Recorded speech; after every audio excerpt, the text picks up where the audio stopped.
एक बादशाह का दरबार लगा हुआ था। चूंकि सर्दी का दिन था इसलिए बादशाह का दरबार खुले मैदान में ही लगा हुआ था। सब खास वाओ अवाम सुबह की धूप में बैठे थे। बादशाह के तख्त के सामने एक मेज थी और इस पर कुछ कीमती अशिया रखी थी।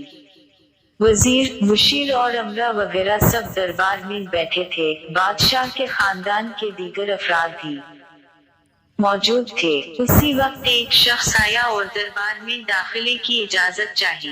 इजाजत मिल गई तो उसने कहा, मेरे पास 2 अशिया हैं। मैं हर मुल्क के बादशाह के पास गया हूँ और अपनी अशिया को बादशाह के सामने रखता हूँ, पर कोई फर्क जान नहीं पाता। तमाम हार चुके हैं और मैं हमेशा कामरान वाओ कामयाब हो कर लुटता हूँ। अब आपके मुल्क में आया हूँ। बादशाह ने कहा, क्या अशिया है?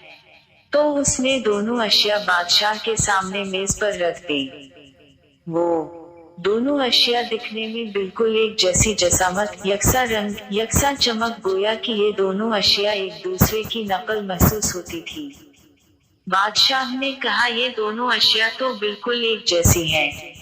तो उस शख्स ने कहा, जी हाँ, दिखाई तो एक सी ही देती हैं लेकिन है मुख्तलिफ। इनमें से एक है बहुत कीमती हीरा और एक है शीशा। बज़ाहिर ये दोनों एक से हैं, कोई आज तक ये नहीं पहचान सका कि कौन सा हीरा है और कौन सा शीशा। कौन जांच कर बताए कि उनमें से हीरा कौन सा है और कौन सा शीशा। अगर कोई सही पहचान गया और मैं हार गया तो ये कीमती हीरा आपका हो जाएगा, लेकिन शर्त ये है कि अगर कोई पहचान नहीं पाया तो इस हीरे की जो कीमत है इतनी रकम आपको मुझे बतौर इनाम देना होगी। उसी तरह मैं कई ममालिक से जीत कर आया हूँ। बादशाह ने कहा, मैं तो नहीं पहचान सकता। वजीर वाओ मुशीर बोले, हम भी जांच नहीं सकते क्योंकि दोनों बिल्कुल एक जैसे हैं। सबको गुमान था कि अब तो शकस्त ही मुकद्दर है, लेकिन शकस्त पर इनाम का मसला भी नहीं था क्योंकि बादशाह के पास बहुत दौलत थी। बादशाह की इज्जत का मसला था क्योंकि तमाम आलम में ये मशहूर था कि बादशाह और इसकी रियाया बहुत ज़हीन है और इस तरह उनकी सुबकी होती। कोई शख्स भी पहचान नहीं पा रहा था। आखिरकार थोड़ी सी हलचल हुई। एक नाबीना शख्स हाथ में लाठी लेकर उठा। उसने कहा, मुझे बादशाह के पास ले चलो। मैंने तमाम बातें सुनी है और ये भी सुना है कि कोई पहचान नहीं पा रहा है, एक मौका मुझे भी दे।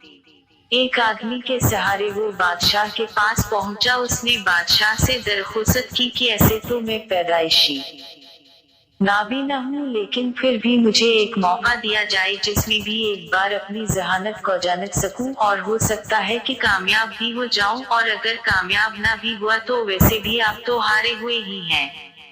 बादशाह को महसूस हो कि उसे मौका देने में क्या हर्ज है। बादशाह ने कहा कि ठीक है। इस नाबीना शख्स को दोनों चीजें छूने के लिए दे दी गई और पूछा गया, उसमें कौन सा हीरा है और कौन सा शीशा, यही आपको मालूम करना है। इस आदमी ने एक लम्हे में कह दिया कि ये हीरा है और ये शीशा। जो आदमी इतने जगहों से जीत कर आया था वो बहुत हैरान हो गया और कहा, ठीक है, आपने सही पहचाना, आपको मुबारक हो। अपने वदा के मुताबिक अब ये हीरा बादशाह का हुआ। तमाम लोग बहुत हैरान हुए कि एक नाबीना शख्स ने कैसे जान लिया कि असल हीरा कौन सा है, और सब ने यही सवाल इस नाबीना शख्स से किया। इस नाबीना शख्स ने कहा कि सीधी सी बात है, धूप में हम सब बैठे हैं, मैंने दोनों को छूकर महसूस किया। जो ठंडा रहा वो हीरा, जो गर्म हो गया वो शीशा। उसी तरह जिंदगी में भी जो शख्स सख्त और मुश्किल हालात में गर्म हो जाए और हालात का सामना ना कर सके वो शीशा की मानंद है, और जो तमाम हालात में ठंडा रहे वो हीरे की मानंद है।